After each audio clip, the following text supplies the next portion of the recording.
ನೆರೆದಿರುವ ಆ, ಇಲ್ಲಿ ಅವರಿಗೆ ನಿಮಗೆ ಸಹ ಗಣ್ಯರಿಗೆ ನನಗೆ ತುಂಬ ಹೆಮ್ಮೆ ಆಗ್ತುಂಟು. ಯಾಕೆಂದರೆ ನಾನು ಉತ್ತರ ಪ್ರದೇಶದಿಂದ ಬಂದು ಇಲ್ಲಿ ಕಲಿಯುವುದು ಯಕ್ಷಗಾನ ಅಂದರೆ ತುಂಬ ನನಗೆ ಸಂತೋಷದ ವಿಷಯವಾಗಿದೆ. ನಮ್ಮ ಊರಲ್ಲಿ ಈ ಥರದ್ದೆಲ್ಲ ಮಾಡೋದಿಲ್ಲ. ನಾವು ಒಟ್ರಾಶಿ ಅಂದರೆ ಸಾಂಗ್ ಹಾಕುವುದು, ಡ್ಯಾನ್ಸ್ ಮಾಡೋದು.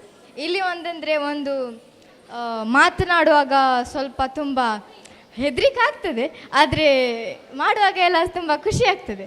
ಆಮೇಲೆ ಈಗ ನಾನು ಮಾಡಿದ ಮೇಕಪ್ ಎಲ್ಲ ಚೆಂದ ಆಗ್ತದೆ. ನನಗೆ ಖುಷಿ ಆಯಿತು ನನಗೆ. ಕಲಿಸಿದವರಿಗೆ ತುಂಬ ಧನ್ಯವಾದಗಳು. ಮತ್ತು ಈ ಶಾಲೆಗೆ ಸೇರಿದ್ದು ತುಂಬ ಒಳ್ಳೆಯದಾಯಿತು. ನನಗೆ ಇಲ್ಲಿ ಬಂದು 8-9 ವರ್ಷ ಆಯ್ತೇನು.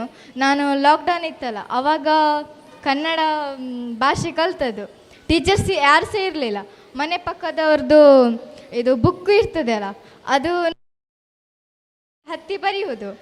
ಬರೆದು ಟ್ಯೂಷನ್ ಅಂತ ಉಂಟಲ್ಲ, ಅಲ್ಲಿ ಹೋಗಿ ಅವರು ಕಲಿಸಿದ್ದು ಈ ಅಲ್ಲಿ ಕಲ್ತಾದ್ಮೇಲೆ ಕನ್ನಡ ಭಾಷೆ ಕಲ್ತದ್ದು.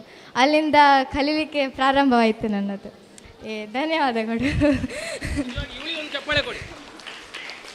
ನೀವು ಸಭೆ ಸಮಾರಂಭಕ್ಕೆ ಹೋದರೆ ನಮಗೆ ಕಷ್ಟ ಆಗ್ತದೆ. ನಾವು ಚಪ್ಪಾಳೆ ಬಡಿತಾನೆ ಇರೋದು, ಜೋರಾಗಿ ಚಪ್ಪಾಳೆ ಬಡಿರಿ ನೀವು. ಅಲ್ಲಲ್ಲ